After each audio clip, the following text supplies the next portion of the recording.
Welcome to Mojo Motivation and Mental Health, where we have conversations that change lives. I'm Mike Orlowski. Before we start, if you're struggling with thoughts of suicide, if you're planning on how to end your life, please call or text 988, the Suicide and Crisis Lifeline.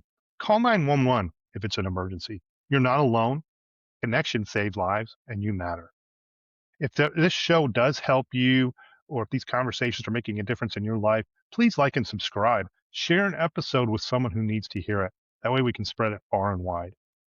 Now, today's conversation is about what happens when connection shows up at exactly the right moment and what life looks like on the other side of a suicide attempt. My guest is Jim Rinere, CEO of a healthcare consulting company, a mental health advocate, and suicide survivor.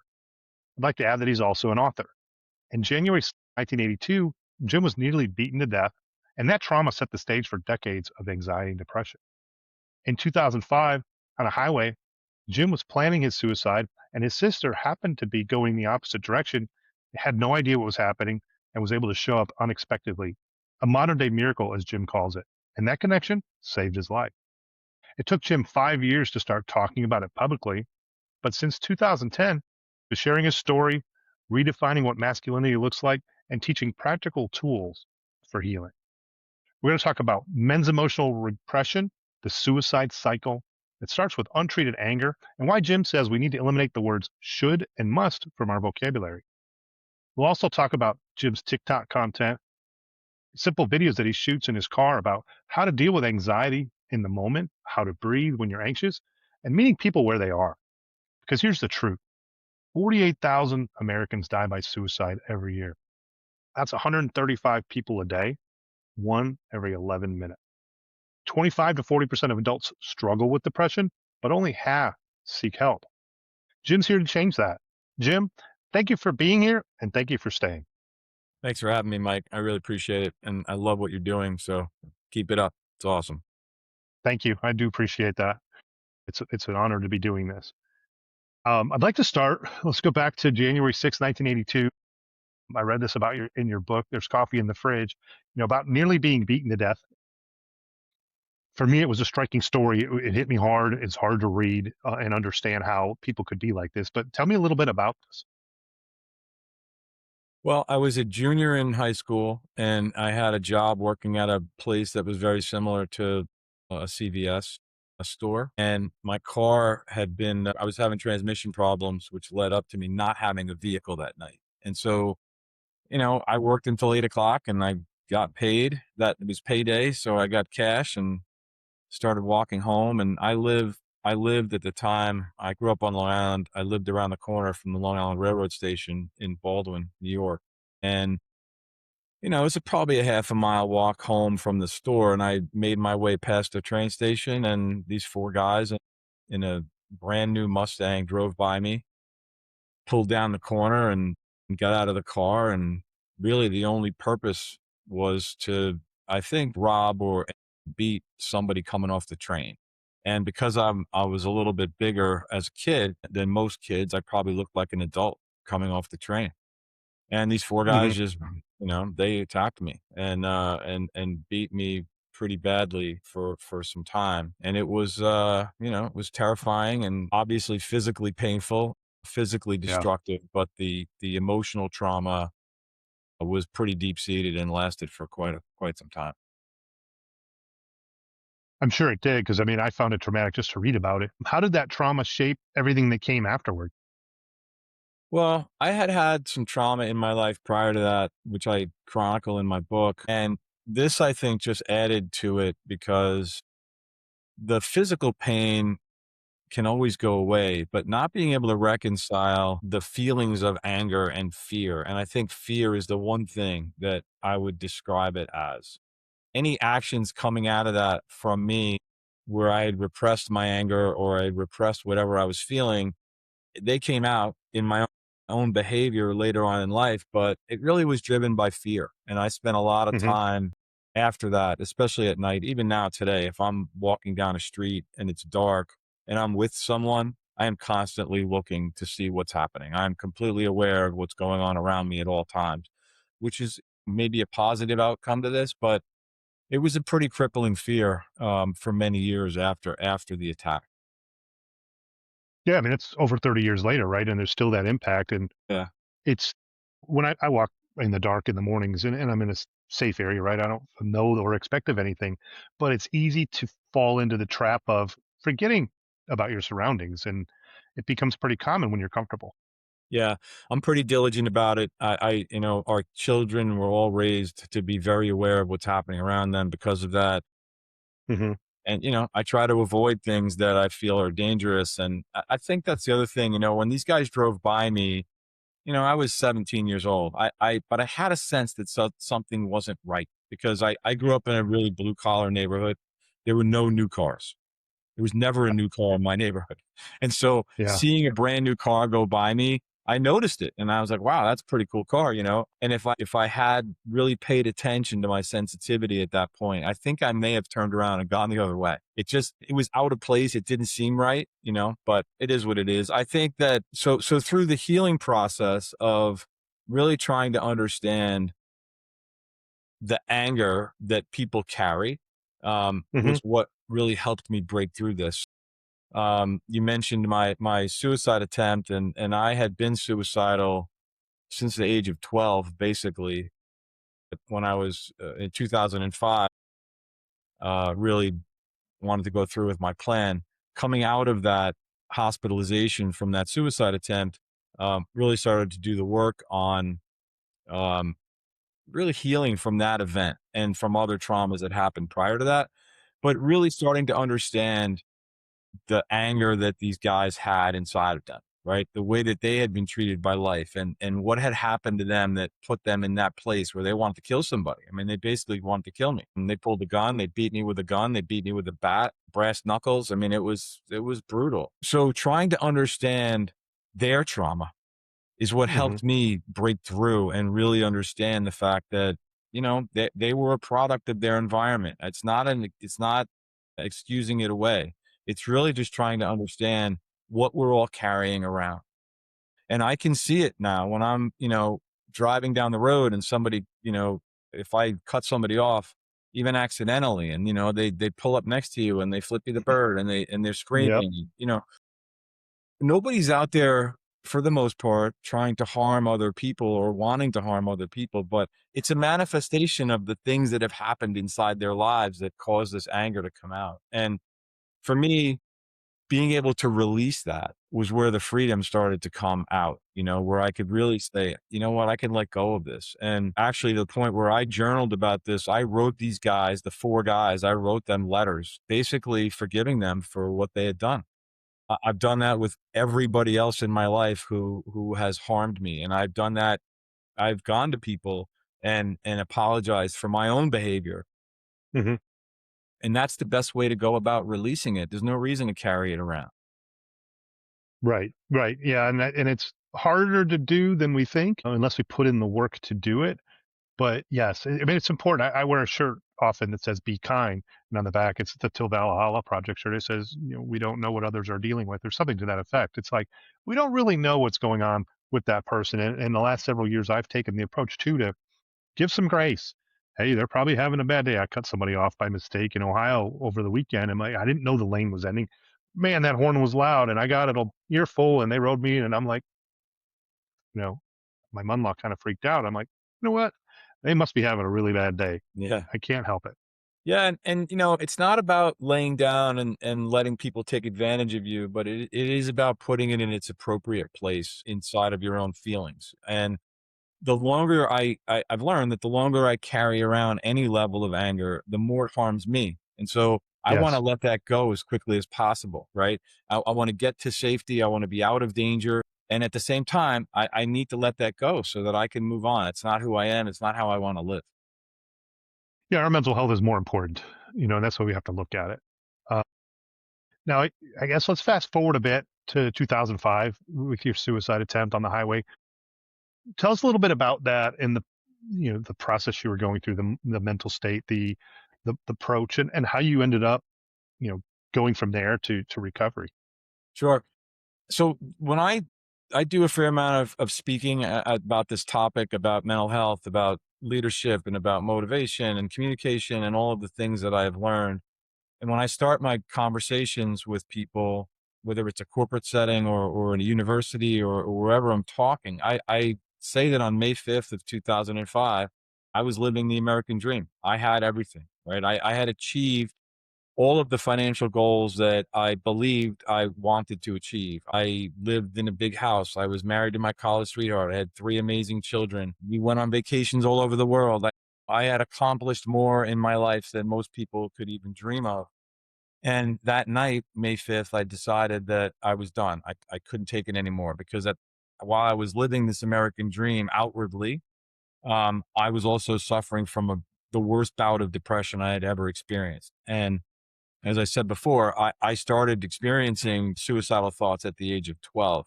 And I suffered from depression off and on from that point. At least that's my earliest memory. And so on May 5th, I went home. I had a conversation with my wife and talked about how unhappy I was and that I couldn't really feel what happiness was. And it was frustrating. And I didn't understand how someone could actually be happy. I didn't even know what that meant. And Okay. when you're in a depressive episode, which I'm sure you have experienced, there is nothing that makes any sense, right? For me, it was basically a vortex of violence and white noise and anger and frustration, and it all sort of is rolling around in your brain, and you just want it to stop. So Right. No rationality at all. yeah, and no, nothing Yeah. makes any sense, and I completely understand that. And I talk to a lot of people that are in the midst of a depressive episode or they're feeling suicidal. Hmm. There's not a lot you can say to make something make sense for someone. The best thing is to try to listen and just, keep your ears open, keep your heart open. But for me, on the morning of May 6th, I decided that was it. That was going to be my final day. I had had enough. So I was in my office. I had an office in downtown New Haven, Connecticut. My office overlooked the Green and Yale University, and it was a beautiful Mm, location. And I sat yeah. in there for 4 hours, sitting on my chair with my door closed, looking out the window, trying not to jump. That was basically what I was struggling with for 4 to 5 hours. Hmm. I finally couldn't take it anymore. I got in the car. I started driving north on Route 95, which is one of the main highways here in Connecticut. I was crying, just uncontrollably because I was done. I was looking for a rock to drive my car into. It's a strange sensation when you decide that, you've had enough. Right. And I had had enough previously. I had been at that point where I was thinking about suicide dozens of times, never to the point where I was ready to do it. And maybe one time earlier in my life. So I'm driving up the highway 110 miles an hour, and I decide, I hadn't said goodbye to my wife the night before, which I was angry with myself for not doing. So I decided to call her cell phone and leave a message. She answered the phone, and she never answers her cell phone. She answered the phone. It was 3 o'clock in the afternoon on a Friday. I could hear my kids in the kitchen running around. And I said, listen, I'm leaving. I've had enough. I'm calling to say goodbye. In that moment, my sister, who was a dean at Princeton University, called the house phone. And my sister was very experienced in mental health issues, especially suicidality. And my wife said, your sister's on the phone. I don't go anywhere. I need you to hold on. So she's got me on one phone, right? The cell phone. And she's got my sister on the house phone. They wound up talking me off the road. But one of the amazing things about this is that my sister hadn't been to our house in 3 years, was an exit behind me on the highway. And Yeah. that was really the reason. I don't have a lot of memory of of that afternoon, but that was really the reason why I stopped, because I felt like, well, Hmm. she's here. I mean, she's going to see this. I didn't want her to experience that. I certainly didn't want my wife to experience it. And her reaction in that moment was prolific because she wasn't telling me anything other than, we are here for you. You need to stop. And those two things, the combination of my wife and reaching into me on the phone with, I love you. You can't, please don't go anywhere. And my sister being one exit behind me on the highway. So they talked me off the road, and I woke up in a mental health facility a few days later, really unclear about what had happened from that afternoon sitting in my office to ending up in the hospital. That's a hell of a story. I mean, it's modern day miracle for sure. I mean, what are the odds that she's an exit away, right? And Yeah. hadn't been there in 3 years. Crazy, crazy. And Yeah, it's hard to explain. Right, exactly. But I can understand from my perspective the same thing. The memory of the day where I was 6 feet away was is not as clear as I would like. The sobbing uncontrollably, and that's this very relatable. And I think there's a lot of folks out there that have experienced it that luckily have come down from that. And it's that next step that matters. Now, you obviously went through therapy, and it took several years, I'm sure, to get to where you are today. How long after that was it before you started to feel more like yourself, more like, hey, I've got this, and things are looking up? I would say it was probably an 18-month process. When I got out Hmm. of the hospital, I went to so I had owned a business which we ultimately sold, but I stopped working immediately. And we sold the business and lived off of the proceeds for 3 years. And so I had a chance to really work on my mental and emotional health, the way that I had trained to be a competitive athlete when I was younger, twice a week, and reading everything I could get my hands on. And I would say 18 months before I started to feel like, "Oh, I am a really good person. I bring value to the world. The world brings value to me. I want to be here." I had promised my wife after I got out of the hospital that I wouldn't hurt myself again. And that was literally, a month in. And I've kept that promise. But it took, I'd say, 18 months before I started to feel, you know, quote unquote, myself. So obviously, you survived in 2005, but really didn't start talking about it publicly in 2010, which is 5 years. And similar to my experience, what, from your perspective, took so long, and what finally made you decide to share your story? I think that it was really just being comfortable with how I was living, how I wanted to live, being clear on what I would say, in terms of Hmm. standing up in front of a group of people to really be vulnerable enough to admit that A, I had mental health issues, and also B, I was well enough at that point to provide people with a thoughtful response, to what I was doing and how I Hmm. was living. And so I was invited by a friend to go come and talk and tell my story in front of a group of people that met monthly. And they brought in speakers, and the speakers would just talk about whatever they wanted to talk about. Um, there were about 100 people in the room. I talked for almost 90 minutes. I told the story I just told, plus a couple of other things and what I've learned about life. And it's very funny now when I look back on it because it was very raw. A lot of the things that I talked about are still the things that I talk about and are the things that are in the book, but I've become much better Hmm. at being a role model, I guess, than I was then. Because when I came out of that presentation, that discussion was in the basement of a library. And like I said, there were about 100 people there. Came up out of the basement into the parking lot, and there were about 70 people waiting for me because they wanted to learn. They wanted to hear more. They wanted to talk to me. And it scared the crap out of me. I said, "Yeah, I'm not the poster child to help anybody. I'm just trying to keep my stuff together." And so Yeah. I backed off of anything after that. I didn't talk about it except sporadically for probably another 5 or Hmm. 6 years. And then as I continued to be more comfortable with how I was living and how I wanted to be, I became more comfortable with telling the story. And it became clear to me that there's a tremendous amount of pain in the world. There are men walking around numb to what's happening in their lives. They're not sure why. They don't know who to connect with. And I said, I can stand up in Hmm. front of people and talk about my life and talk about being a business executive and an entrepreneur and a high school lacrosse coach and a former NCAA athlete and all of these things and be the poster child. I can be that guy. I can say, listen, I had it all and I was broken. And so that's Hmm. okay. And you might be feeling something similar, maybe not to the same extent, but it's okay to say I need help. And I think that's ultimately the Yes. message. I agree. I agree. And there's someone out there that can relate to your story or something similar, and it's important to share. You talk a lot about men's emotional repression, how men power through or call themselves wimps if they show weakness. I was definitely one of those people. I always shook it off and just said, deal with it. And, even when my kids were young, it was like, no, just rub some dirt on it. You're going to get through this. And, what does that look like to you? And what is the cost of silence and that powering through mentality? Well, I think I'll start with the cost of silence. I think the cost of silence is deep sadness, disconnection, unhappiness, death. Hmm. physical illness, because we know that as you repress your feelings, it manifests in physical problems. And so all of those things are the output from the repression. I grew up as an athlete. I was an All-American lacrosse player and a Division One All-American lacrosse player in college. I grew up in a highly competitive, aggressive environment. When I was a kid in the 70s, I played every sport imaginable. And I was really good. I was a very good athlete, and I got a lot of accolades when I was on a field or on a court.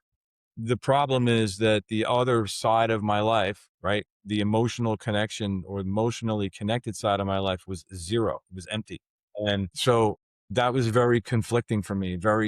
As a kid, I never really understood it. And I spent a lot of time alone. And so those things combined to make me someone that avoided feelings, and the habits that you start Hmm. to create to soothe your own anxiety are the things that carry you into adulthood, right? And those things repeat themselves until you face them head on. And so it makes me sad that there's other people walking around that don't have the opportunity or understand that they have the opportunity to connect with people around them, right?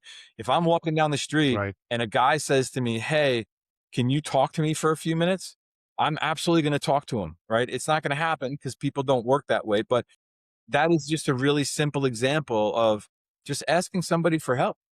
You mentioned my TikTok videos, and I've gone viral on TikTok a number of times because of the book and because of the things that I put out there.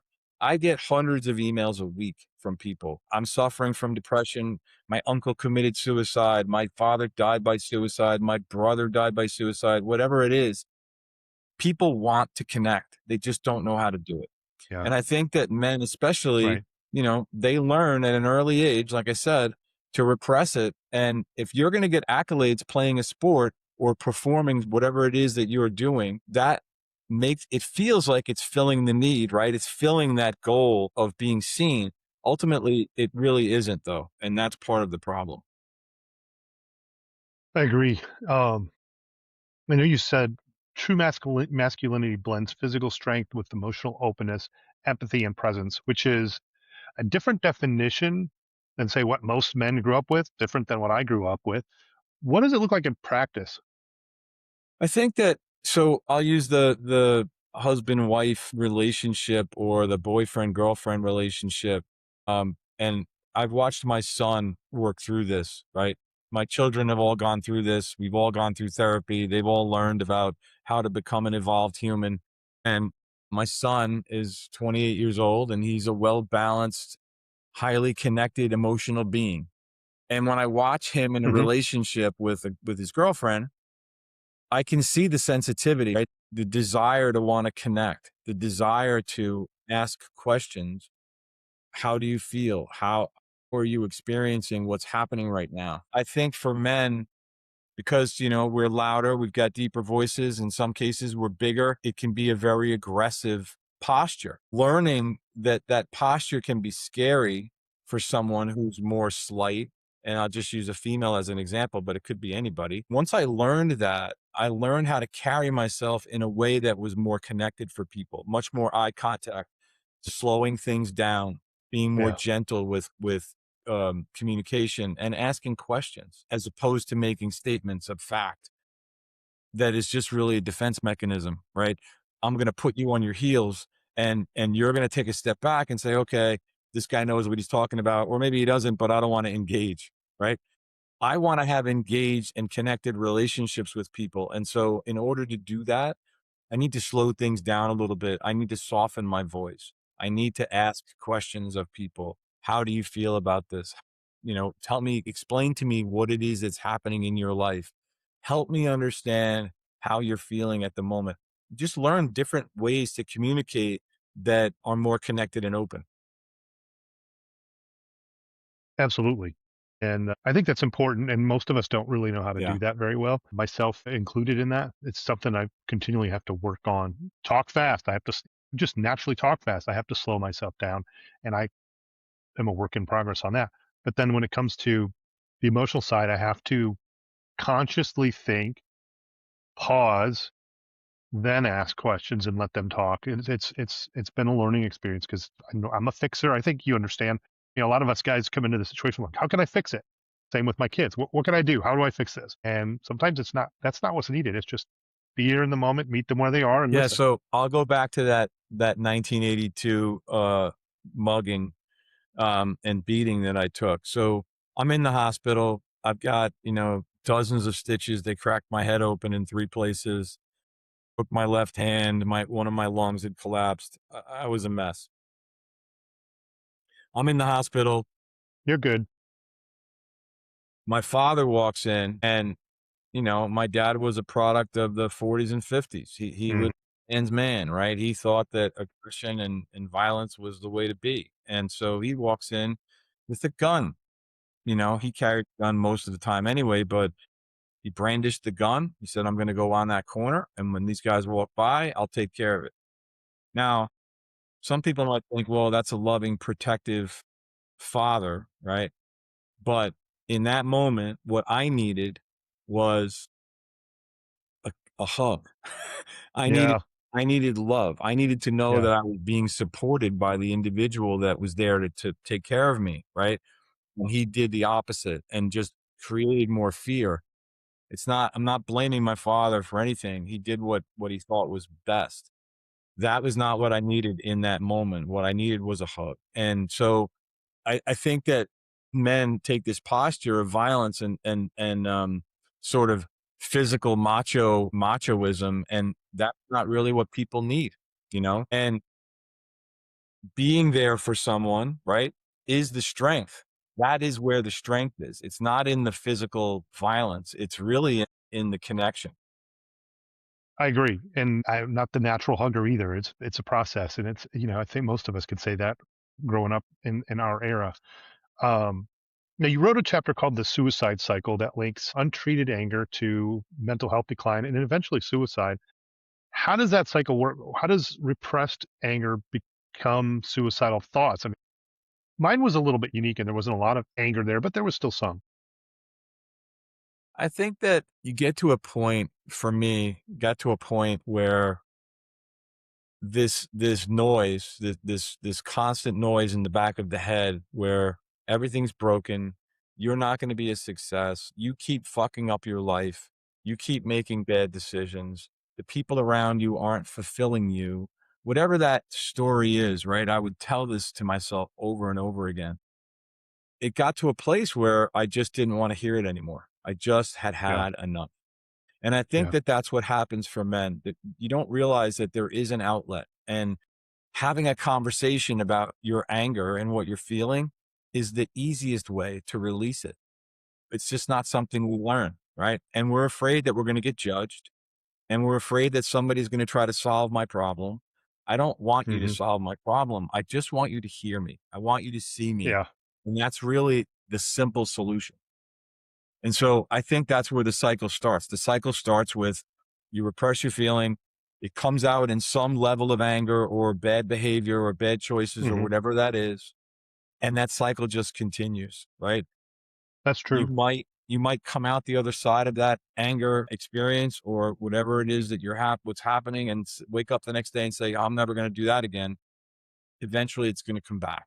Not Hmm. being able to reckon with your history, the things that have occurred, and really understanding what those are and why, the cycle will just continue. And I just think that when the cycle gets so bad you can't take it anymore, that's when, people pull the trigger on attempted suicide or suicide. And Hmm. um, I also think that obviously it manifests itself in alcohol abuse, drug abuse, food abuse, whatever you want to Yeah. call it, and whatever that thing True. is. Yeah, that makes sense. I can understand that. It just manifests in different ways for everybody. And I think now that you mention it that way, I think back to some of the anger situations where I worked at the time this all happened, and I can see the anger manifesting itself. And so that makes complete sense. Now you teach conscious self-forgiveness for forgiving yourself despite past mistakes, separating your ego from your true CEO self. What does that mean, and how do you practice that? One of the things that I talk about is, in the course of chasing the American dream, right, that I was living, I let my ego become the CEO of me. And so Hmm. really the ego for me was focused on making money, succeeding, having a big house, having nice cars, going on vacation, all of the things that are outwardly provide an outward appearance of success. And that's just not real, right? That's not allowing you to tap into your feelings and what you're actually experiencing in at an emotional level. And so learning that that is an ego approach to life and taking your ego and saying, hey, listen, you're important, right? You're going to help me survive. You're going to help me get through some of the shit that I need to get through. You are an employee. You are no Yeah. longer in charge, right? I love you. I need you to be here, but you are an employee. And then having you, right? The real you, Hmm. that takes time to understand who you really are. Step forward as the CEO where you are starting to make the choices in a conscious way. That's how you do it. That's how you break that cycle. There's no way that I would have been able to do any of this on my own. I do need to say that. I mean, I worked with a therapist. I've worked with multiple therapists. I went to group therapy. I experienced having somebody be my steward through this process, right? And Hmm. course correct me, move me down the path that I needed to move down. And that's not an easy process. And it doesn't happen overnight. It can take years. I was in therapy for a solid 10 years before I told my story really ultimately in my book. And I still go to therapy. I don't go all the time, but once a month I go for a refresher, but I have my therapist on speed dial. If I need to call and have a conversation, I'll do that. It's just like, I have an accountant that does my taxes. I have a doctor that takes care of my physical body and my vitamins and all that other crap that I need to do. There's no shame in it. And there's no way that I would have been able to break through and achieve what I've achieved emotionally and mentally without having somebody hold my hand through that process. But it's amazing how, as a society, we ignore everything. We focus on all these doctors and appointments and everything, and we ignore the biggest part of it, where it's the mental state in the head and the whole background behind it. Right? We need to put more focus on taking care of our headspace. Yeah. So I mentioned I coach high school lacrosse. So I'm on a lacrosse field right now and I'm losing my voice. So I apologize, but for 2 hours a day, right? With 15 to 18-year-olds. And it's amazing to watch them in moments of stress and anxiety, right? In the middle of a game, there's a lot of shit going on. There's a lot of noise. There's people yelling. There's whistles. It's intense, right? It's amazing to watch their bodies shut down because their minds are shutting down, right? Their minds are closing Hmm. themselves out. And Yeah. teaching them how to breathe in those moments and how to slow down the world around them is such an effective tool. And that's what meditation does. And one of the things that I do regularly is meditate for myself. I also teach meditation. It is such an effective way, and I call it slowing down to speed up. So if Hmm. you're in a crisis situation, whether it's at work or at home or in a relationship or whatever it is, taking the time to step back and breathe for 30 seconds, a minute, it changes your chemical dynamic, your chemical makeup completely in an Does. instant, Yeah. you know? And Right. so when I teach athletes to do this and I watch the results, it's pretty amazing. It's instant and it doesn't take a lot. And we don't learn that at a young age, No. typically. Yeah. Yeah, no, it's true. The Baltimore County school system in Maryland instituted a meditation program for middle school students. It's been pretty well documented. This is going back many years. And this was a group of kids that were not performing well. Absenteeism was high. When they were there, they weren't present. There was a lot of truancy. There was a lot of kids being punished and kept after school. They put the meditation program in, and over the course of a month, absenteeism dropped, presenteeism increased.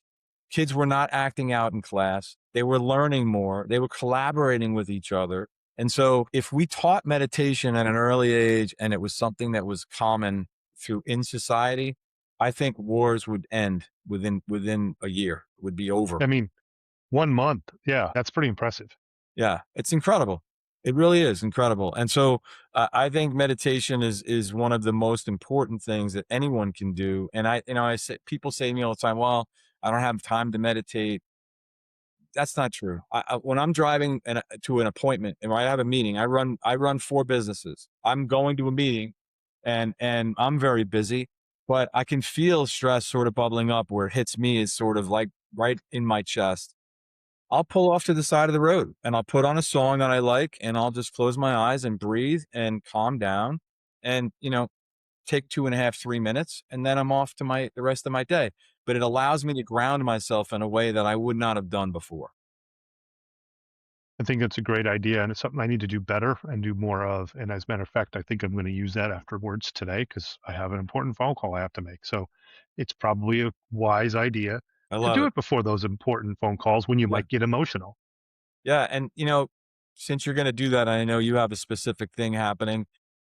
Write down what you want the outcome to be before you go into your meditation. And then, Okay, write good. down what you want your goal to be and then go into your meditation thinking about what that is and you'll see that that intention will work.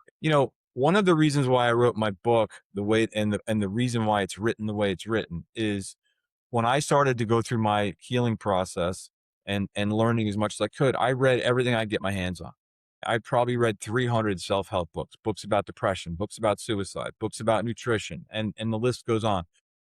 Not one of those books was written in my language. And I took something from every one of those books, right? But they weren't plain talk. And they were written by people that have really big degrees and they live, sort of this, in my mind, ethereal life, and I'm just a regular dude trying to make my way in the world.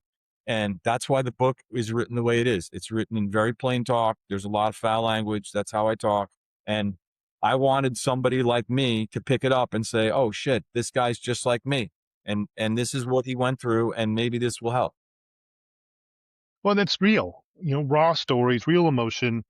People can relate to that a lot better than somebody speaking in a different frame of mind or different voice. Like telling it like it is and how you experienced it is going to be relatable to somebody out there. Yeah, agreed. You advocate eliminating guilt laden language like should, must, and have to from our vocabulary. Why are the words so destructive from your perspective? And what do you do or what do you replace them with? Great, great question. It ties back to the ego. So I'll give you a specific, really simple real world example. I might have a business meeting in Los Angeles and I'll say, it's Sunday, right? And I'm leaving the next day to go to Los Angeles. And I say, I have to go to Los Angeles and I'm dreading Hmm. this thing because I have to do this and I have to go to this meeting. And if I don't, things aren't going to go well and et cetera, et cetera, et cetera. I'm feeding the ego, right? The Hmm. shift is I am choosing to go to Los Angeles because I want to do a good job and because I want to be able to pay my mortgage and make my car payment or whatever that is. That little nuance teaches the ego that you are now making the decisions from a conscious place of choice. And that's why I do not like the words should and have to and must. There's two things. One, first of all, that my inner 2-year old is like, you tell me what to do and I ain't doing it. I'm going to do the opposite. Right. But more importantly, it really is the connection to the ego and it's taking a step back and saying, I really am choosing this. And if I'm not consciously choosing something, then I'm not going to do it. I'm not going to choose that. I'll choose something else. But being able to clearly state for yourself, right, what it is that you're choosing and why changes that whole dynamic inside your head and inside your body. So now I'm choosing to go to Los Angeles. I'm excited about it. Look, I don't want to stand in line at security at the airport. I don't want to get on a plane, but these are the things that I'm choosing to do consciously because I know that the other side of that, the outcome from that choice is something that I will benefit from. Right. Reframing. Yes. Now you have a comprehensive healing roadmap: sleep, nutrition, hydration, exercise, gratitude. We talked about meditation, journaling, connection. Walk us through that from your perspective. What are the essentials and how do you approach that? So developed this I call it roadmap to health. I've also in speaking engagements called it roadmap to connection because I think they're both tied together. But there's 10 things on that list. It's not rocket science. It's nothing new that anybody hasn't learned before, but these are the 10 things that help me. I already mentioned meditation. That's really at the top of the list. If I had to pick two or three, meditation would be number one because it helps me calm down. I suffer from anxiety. I Hmm. also suffer from a highly competitive spirit. So it allows me to Yeah. slow things down and really get granular about what it is that I'm feeling. I journal. as often as possible. My book is a collection of journals that started when I was in the hospital, and things that I had written prior to that. But I journal now. I try to journal every day. I don't every day, but I try to. And it can be as simple as, it's raining, or more importantly, what I'm feeling and what I'm trying to experience. I try to live real connection. And with the people, obviously, in my family and close friends, I'm connected and we talk about real things. But it goes even further than that. It's just being out in the world and making eye contact with people, or saying good morning, or how are you doing in a coffee shop, whatever that is. Try to establish some level of real connection with people. Exercise is a huge one for me, especially for people that suffer from depression. The endorphins that kick in from exercise can help my mental health dramatically. True. When I Yes. don't exercise, I can feel it. I know that my body is not experiencing what it needs. I live gratitude. So, as part of my journaling experience, I'll write down what I'm grateful for every day. And just like journaling, sometimes it's important. And sometimes it's like, I'm grateful for my legs. My legs have carried me through a lot, just Yeah. something that you're Right. recognizing that you have gratitude. I try to remain present as much as possible. I think that that's a practice that's really hard. And especially Yes. with all the social media and technology that we experience on a regular basis, it can be hard to ground yourself in the moment right now, right? Right. But Yeah. being present is important. Forgiveness would be the next one. Forgiving yourself, forgiving everyone who ever did anything wrong to you, forgiving yourself for what you've done to other people, letting go, not forgetting, but letting go of Yeah. any level of anger or angst around a specific topic. And so forgiveness is really important. Consistent sleep. I try to go to bed at 10 o'clock every night. I wake up at 6, and I try to stick to that schedule as much as possible. I mean, my body does that anyway naturally now, but I would fight it in the past. And now I try to stick to that as much as possible. Good nutrition is sort of a given, but as somebody who suffers from chemical imbalance, a depression that's driven by chemical imbalance, sugar can have a massive impact on my mood. And so Absolutely. I try to avoid that as much as possible, and then drinking lots of water. And those are the 10 things. I mean, it's my list, it's my roadmap, and it's something that I really cover at a granular level in the book about the impact that each one of those things has on me. But if I go through a week and I start to experience a higher level of anxiety, or I feel myself slipping into a depression, which happens from time to time, I can often go back and say, what am I missing from the list, right? What didn't I do? And I can always pinpoint where I need to get back on track. It gives you that roadmap, right? To figure out, okay, I missed something this week. What are the things? Oh, okay, I wasn't doing this week. Let me get back to that. Exactly. Yeah. Yeah. And I think that, for me, my goal is living in peace, right? Ultimately, that's what I'm trying to accomplish now. And I have experienced that quite a bit. And for me, peace means happiness. And so the rest of it sort of feeds off of that. So these are the 10 things that I got to do to stay as close to peace as possible. Yeah. That all makes sense. I know we talked about this a little bit already, TikTok and your content on there. Simple videos, I notice a lot of them are in your car or sitting outside talking about anxiety and in the moment breathing techniques. What led you to decide to use TikTok and meet people where they're at there? And what type of folks are you hearing from? I would imagine it's any and everybody, any type of person. So I have a social media company that I hired. I guess we're going on 2 years now to promote the book. And the book came out in 2023. Came out and was a bestseller on Amazon in multiple categories, and it was doing well. But like anything else, it needs energy, right? Needs some attention. And so I hired these two musicians actually in Los Angeles who have a marketing company as well, and they put me on TikTok. They started to ask me for some videos. They said, "Hey, talk about this part of the book, and then talk about this part of the book." And so I said, okay, here, and the videos really were for Instagram initially. And then they put it up on TikTok. And one of the videos that I recorded went viral. And so the next day they called me and said, hey, 1,000,005 people have looked at this video. And I was like, Yeah, what? And a I had lot. literally never been on TikTok ever. Yeah.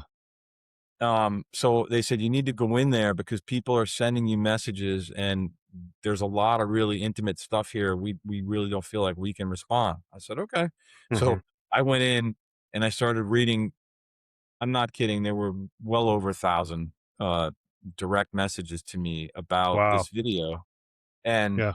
it was overwhelming. I mean, I was shocked. That feeling that I had when I came out of the basement of that library when I told my story originally in 2010 was not even close to this. Was like that times 1,000. And so I was totally overwhelmed, and I recorded a video reaction thanking people for being so engaged and for buying the book.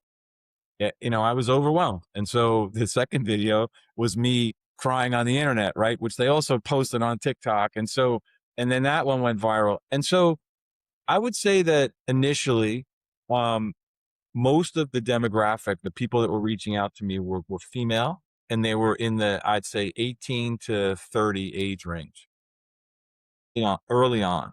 That has shifted, and now they're still there, but there's also an older demographic, I'd say in their 40s and 50s, and I've heard from a lot of men. So I think TikTok, proliferated and grew before it was really a much more focused on younger people. But there are a lot of people on TikTok of all ages. The mental health Hmm. support community is incredible. And so that's sort of where my stuff fits, and that's where the niche is. And the comments and the questions people ask about, well, I'm experiencing depression, what should I do? My brother died by suicide. Do you think your book would help my mom? I mean, there's just so many examples of people reaching out. And it's two things, right? One, I love the fact that people are connecting and there's this community of support. And two, it gives them an opportunity without being seen, right? To Hmm. ask questions, and to start going down this path. I've Right. sold a lot of books, so I know that people are engaging and they want to read and they want to learn. And so it gives them the opportunity. I think the biggest downside to social media, though, is self diagnosis. So I think a lot of Yeah. people think they have depression or think they have anxiety, and they might, but a lot of them don't, but they're identifying with something that people like myself are talking about, and they're saying, "Oh, I have that." And Mm. they might, and I think it's good that they're, exposing themselves to that possibility, but again, I'll go back. You need a professional to take you down this path. I am not a therapist. I am not licensed to give people advice. I tell people that all the time. I shared my story so that it would help people develop their own roadmap. Right. Absolutely. And it's honorable, and it's amazing to see that so many people reached out to you. Now, if a man is listening right now, dealing with repressed anger, anxiety, depression, maybe even suicidal thoughts, and he's been told his whole life to man up and power through, what would you tell him today? What's the first step?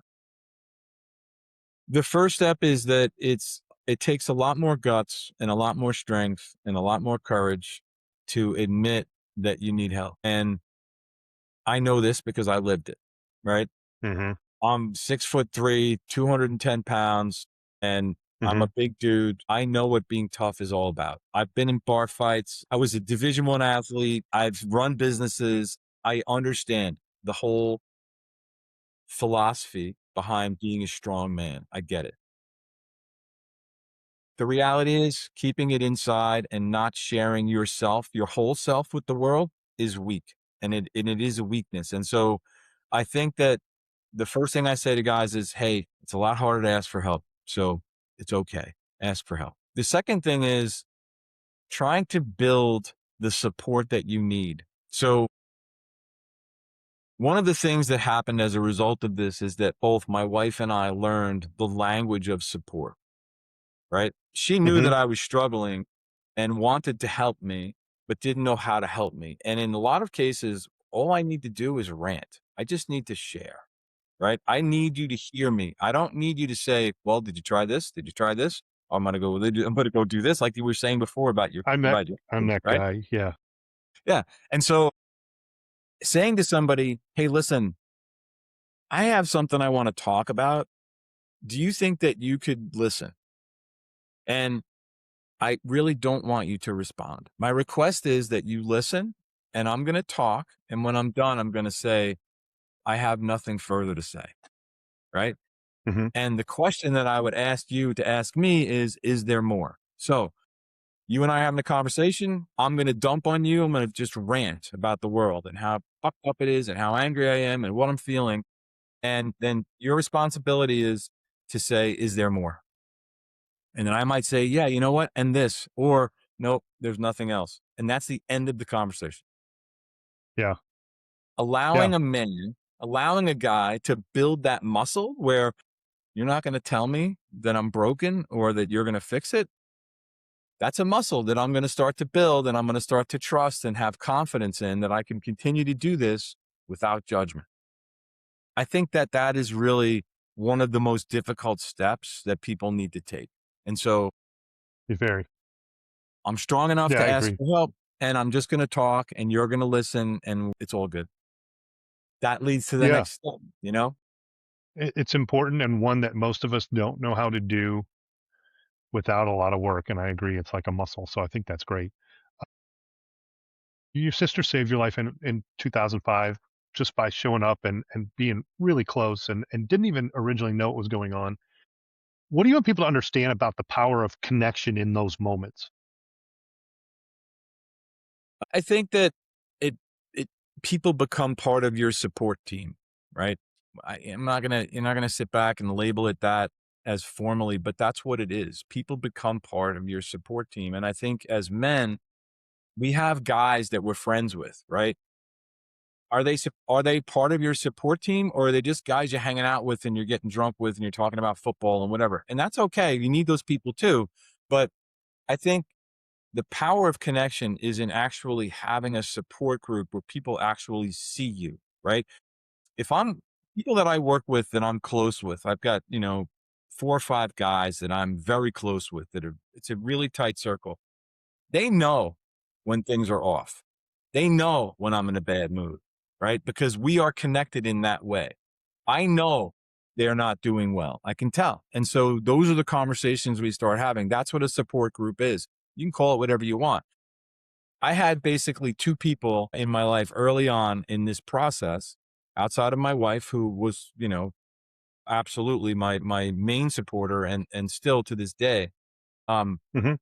but I had 2 other people that I would say, "Listen, I'm gonna call you if I need to talk to somebody. If I call you, Hmm. I need you to answer the phone," right?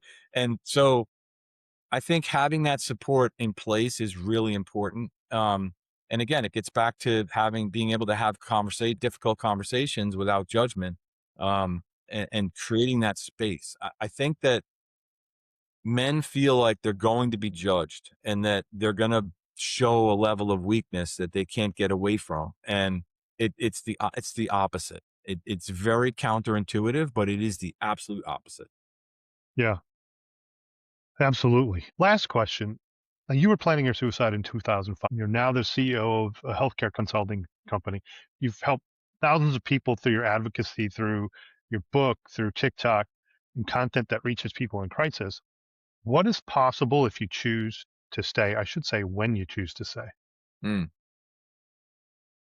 I never thought that a day like today could exist for me. I lived a very good life. As I said, I had achieved a lot of things, but I felt empty, couldn't attach myself to happiness or joy on a regular basis. And so what's possible is having a day like today where I can wake up in the morning and I can look at the sky and I can say, wow, this is an amazing day. It really is that simple.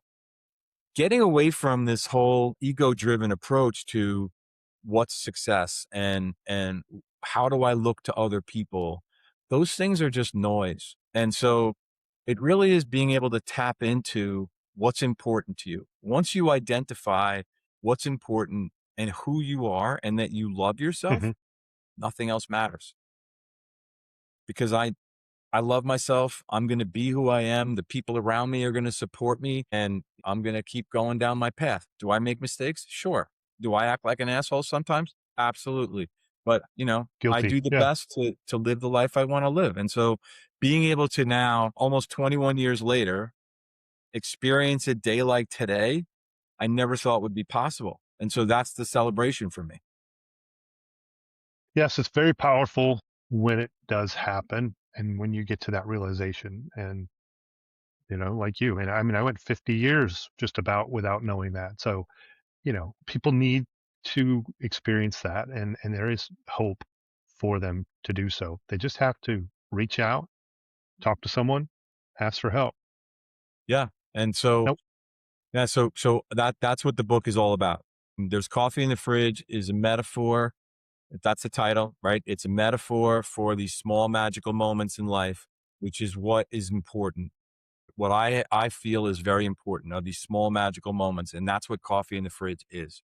It's a small magical moment that spurned from a story between an interaction between my wife and I that happened in a nanosecond that was just an epiphany in life of where happiness actually lies.